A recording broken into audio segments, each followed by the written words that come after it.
Hola, soy Julio Cepáez y les doy la bienvenida al capítulo 72 de Las palabras clave. La lectura como creación en el sentido sartreano y la lectura como placer en el sentido borgiano. Repito lo que dije en el anterior capítulo, muy agradecidos por todos los suscriptores que tenemos, que superan los 360. Seguimos esperando más suscriptores, así que a cualquiera que le interese la literatura o que tenga amigos interesados en sugerencias para leer buena literatura, recomienden este canal, porque bueno, vamos, para eso estamos, ¿no? Para disfrutar fundamentalmente de la lectura y, como decimos todas las semanas, de la lectura como acto creativo. Hoy vamos a hablar de un autor británico que se llamó Robert Graves, que nació en 1895 en Wimbledon.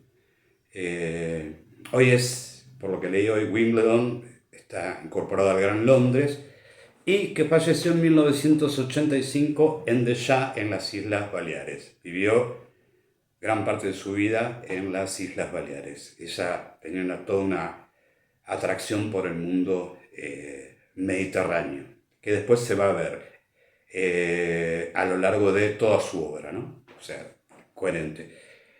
Robert Graves es conocido fundamentalmente porque fue un gran difusor de los mitos griegos. De hecho, si alguien quiere adentrarse en los mitos griegos, tiene su libro en 2 tomos.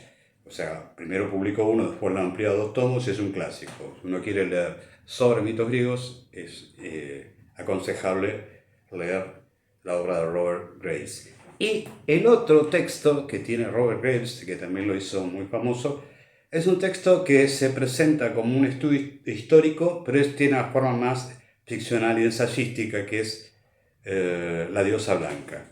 Y ahí él desarrolla una tesis respecto de la creación poética, o sea, el momento en que el mito se relaciona con la poesía, la mitopoiesis, y él va a decir una serie de afirmaciones que hablan de una cultura matriarcal, obviamente la diosa madre, que fue desplazada en Occidente, y como el régimen político varió, pasó de ser una sociedad matriarcal a una sociedad patriarcal, fundamentalmente en el mundo griego, con todas las consecuencias que esto tuvo.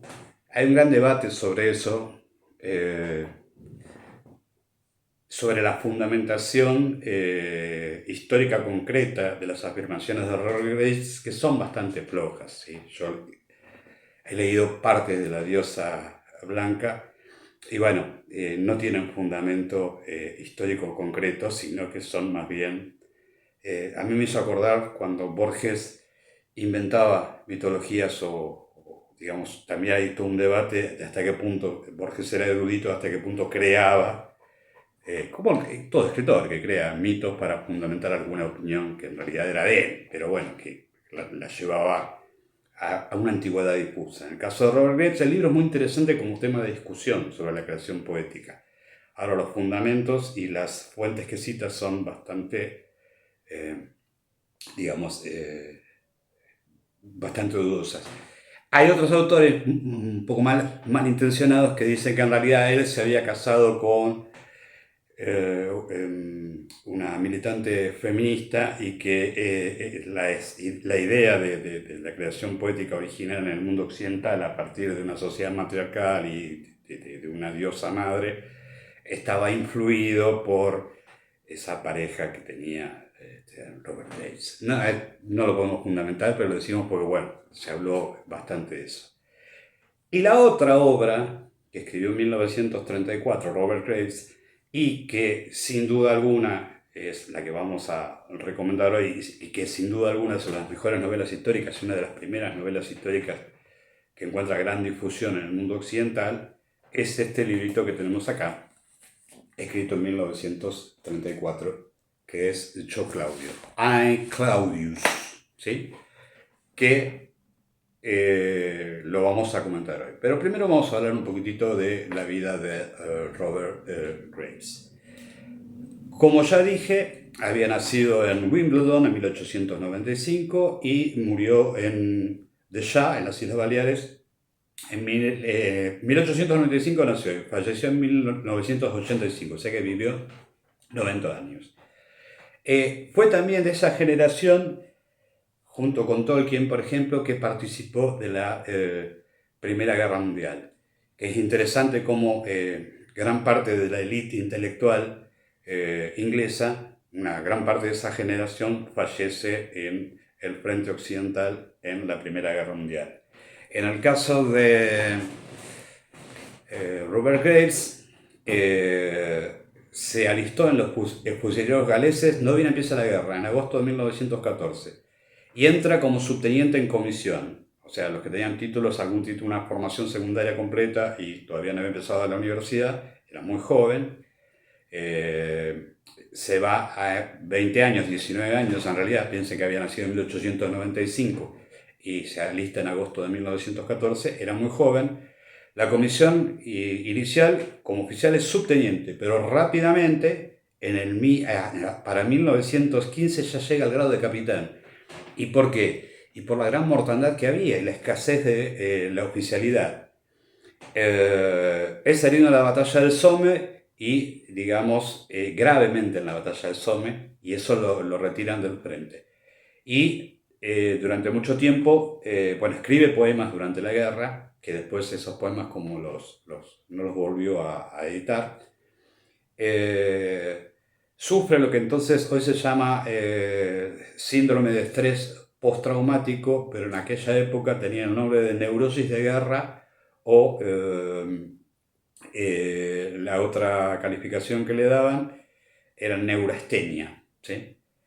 Le cuesta bastante y tiene tanta mala suerte que no bien termina la guerra, cuando se está recuperando, hay una gran epidemia en el 18 de gripe española, que cuando surgió lo del COVID en 2020, se habló de ese antecedente, hubo en toda Europa una gran epidemia de gripe española que diezmó a gran parte de la población europea.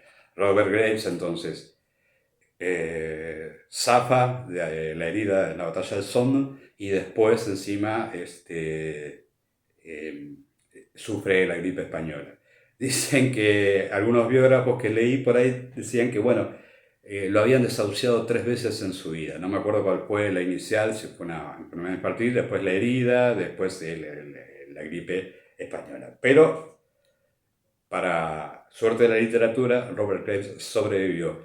Y él empezó a dar clases pudo estudiar literatura inglesa en Oxford.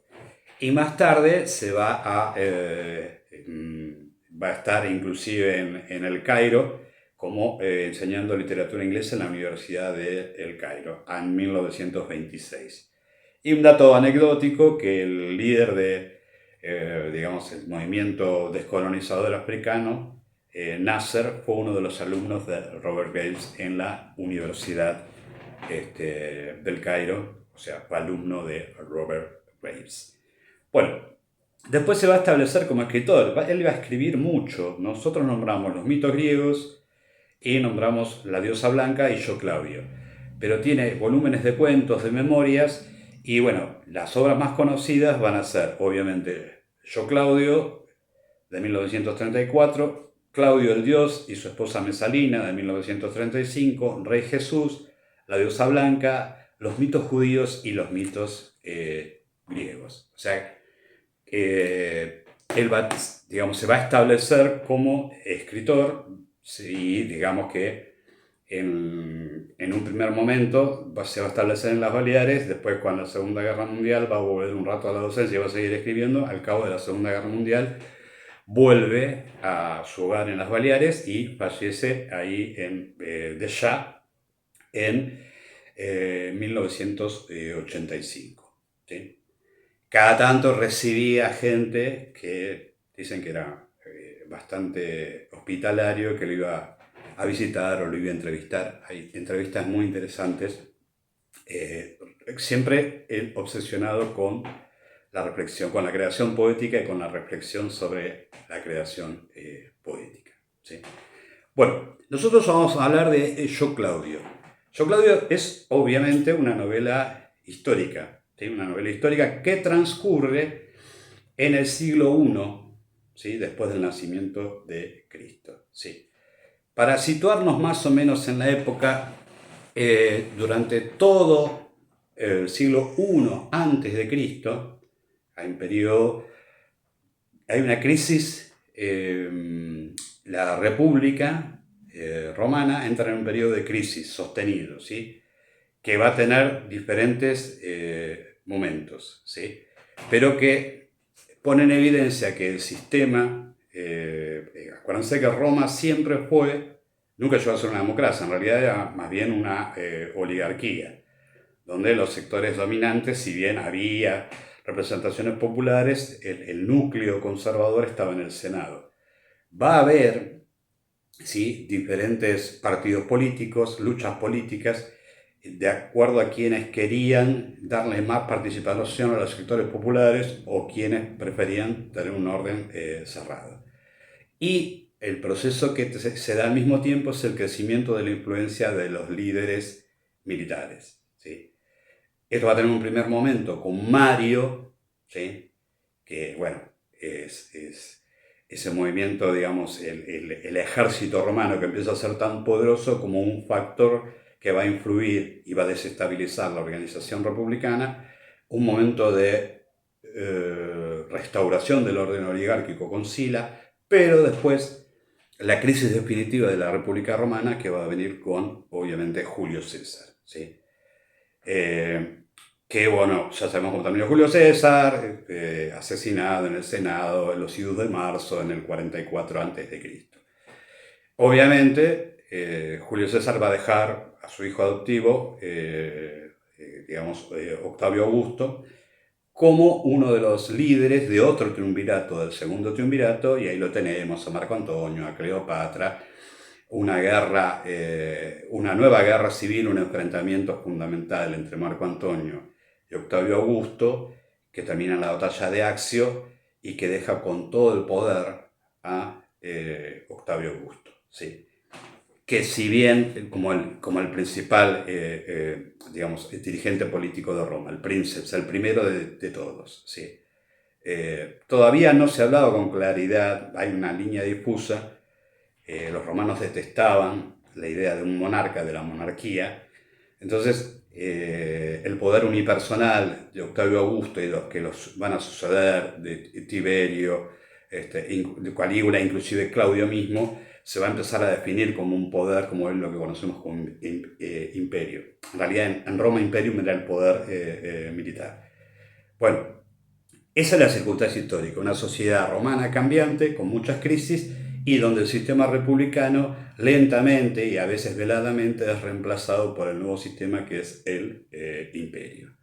En general se dice, tradicionalmente se dice que el primer emperador es Octavio Augusto, o sea, el hijo adoptivo de Julio César y el triunfador de las guerras civiles que sucedieron al asesinato de Julio César. Muy bien. Y ahí va a haber el ascenso de una dinastía, la dinastía Julia, la gens Julia, Julia Claudia, se podría decir, los Julio Claudius, ¿sí? Y ahí, en esa circunstancia, es donde aparece este personaje muy raro, que es Claudio. ¿Por qué digo muy raro? Porque él accede al poder bastante tardíamente, a los 49 años, ¿sí? Y porque Claudio tenía características físicas debido algunos autores dicen que había tenido poliomielitis cuando era niño y otros hablan de alguna forma de parálisis cerebral. De hecho, Claudio tenía dificultades para caminar y tartamudeaba, ¿sí? Y entonces es medio como que entre esa lucha de poderes que se va a dar con la muerte de Octavio Augusto, para la sucesión, él en determinado momento se van a suceder Augusto, Tiberio, Calígula, ¿sí? Calígula es el cónsul del caballo y todo eso, bueno. Y después va a venir Claudio, ¿sí? Que en realidad hay una acumulación de poder unipersonal que va a constituir el imperio y que según algunos autores va a llevar a la decadencia de Roma, a los excesos de algunos emperadores, que los más conocidos o los que tienen peor prensa son, obviamente, Calígula, Nerón y Heliogábalo, ¿sí? Es decir, y también va a haber una reflexión en Roma sobre la pérdida de la moralidad romana. Tito Livio, en especial en su Historia de Roma, va a intentar escribir la historia de Roma con una finalidad, ¿cómo te puedo decir?, de educación política y de restauración de los antiguos valores romanos. La sociedad romana era una sociedad, según Tito Livio, muy austera, muy ordenada, que respetaba el culto de los ancestros, digamos, muy tradicional, y obviamente lo que también vamos a ver, y lo hace con maestría Robert Graves, contar la sociedad romana es una sociedad precristiana, ¿sí? O sea, eso lo hace con exactitud Robert Graves. El que narra en la novela, obviamente, I'm Claudius, o sea, yo Claudio, yo voy a contar la historia. Porque, a pesar de sus dificultades, sus enfermedades infantiles, su tartamudeo y sus dificultades para caminar, históricamente sabe que Claudio era una persona muy instruida y muy inteligente, ¿sí? Pero que era despreciado por esos sectores que se disputaban el poder en Roma porque lo tomaban como una persona que no tenía las facultades mentales plenas y que era fácilmente manipulable. Algo de eso se ve en la novela, pero no porque él no viera las luchas internas, las traiciones, los asesinatos, los envenenamientos, sino porque él estaba en otro lado, ¿sí? Es más, él estaba más interesado en llevar adelante una vida intelectual y de pronto le cayeron a los 49 años, le cayeron la designación de jefe de Estado, del Estado más poderoso de la Tierra en esa época, ¿sí? Es más, algunos autores dicen que hay una lengua perdida que es de los habitantes, digamos, de la Italia anterior a Roma, ¿sí? A la Roma latina, que eran los etruscos. Dice que el último que sabía leer perfectamente el etrusco fue Claudio. Bueno, lo que nos va a dar, no vamos a contar toda la trama, que es bastante compleja, es una novela muy extensa y lo que tiene es una calidad perfecta. Les voy a decir la cantidad de páginas para que si se van a asustar, se asusten con ganas. Parece más, tiene menos de 490 páginas. Esta es una edición de tapa dura y parece un libro más voluminoso. Lo que nos cuenta entonces Robert Graves a través de la voz de Claudio es entonces las disputas por el poder en una sociedad que es precristiana. Acuérdense que la figura... ¿Por qué insisto esto? Por los valores romanos. Los valores romanos discrepan fundamentalmente, las valoraciones morales discrepan fundamentalmente del mundo postcristiano, del mundo que, del occidente propiamente dicho, que en gran parte fue construido por el cristianismo, ¿no? La cultura occidental, más allá de que uno sea creyente o no, los valores de Occidente tuvieron una gran impronta dejada por el cristianismo. Que es interesante eso, cómo el mundo se va cristianizando y el paganismo va siendo olvidado, y toda la dificultad que hubo en esa época entre el paganismo resiliente y el cristianismo con su intento de expansión imperialista. En ese caso, muchas de las costumbres que después forman parte del acervo del sentido común en cuanto a la moral, los romanos no las tenían, ¿sí? De hecho, bueno, que tienen que ver con lo sexual, tienen que ver con las relaciones de pareja, tienen que ver con cosas que, por ejemplo, a los romanos nunca se les hubiera ocurrido que el vínculo matrimonial era indisoluble. En realidad ellos eran habituales, era habitual el divorcio de común acuerdo o por repudio.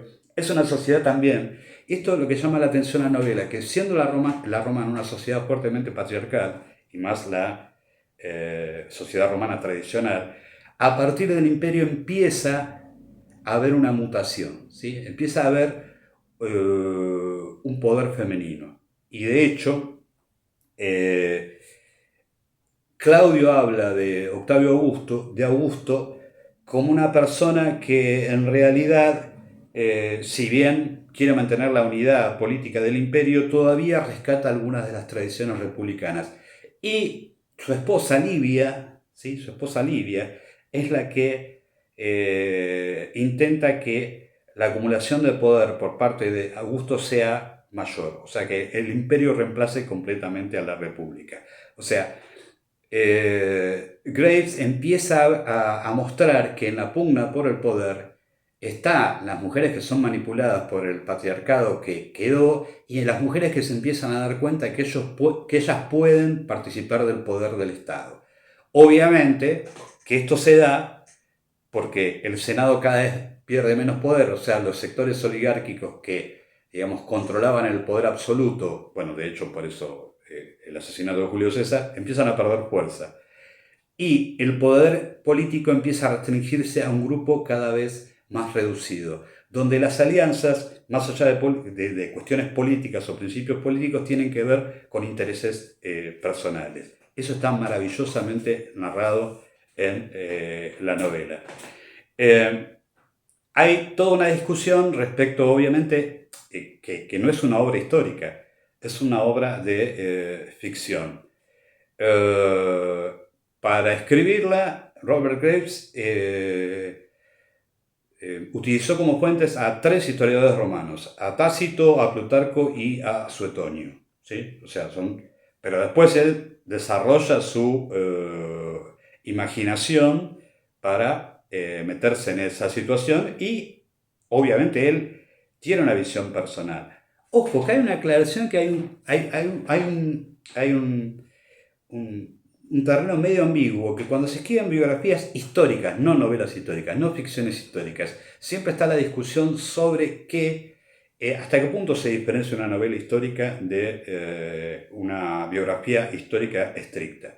Y tiene que ver con, obviamente, siempre la referencia entre los que en algún momento nos dedicamos a la historia o que estamos lectores de historia o docentes de historia, tiene que ver con el trabajo de fuentes. O sea que cada una de las afirmaciones tiene que estar basada con rigurosidad en una fuente fácilmente reconocible. Eso es lo que se le exige a una biografía histórica. Bueno, maravilla, si quieren leer una biografía histórica genial, es la biografía de Hitler de Lord o Sir Ian Kershaw, que después de investigar durante más de 40 años el fenómeno del nazismo, escribió esa monumental biografía de Hitler, hiperdocumentada, hipercitada, hipertrabajada. Eso sería una biografía histórica. En cambio, la novela histórica no.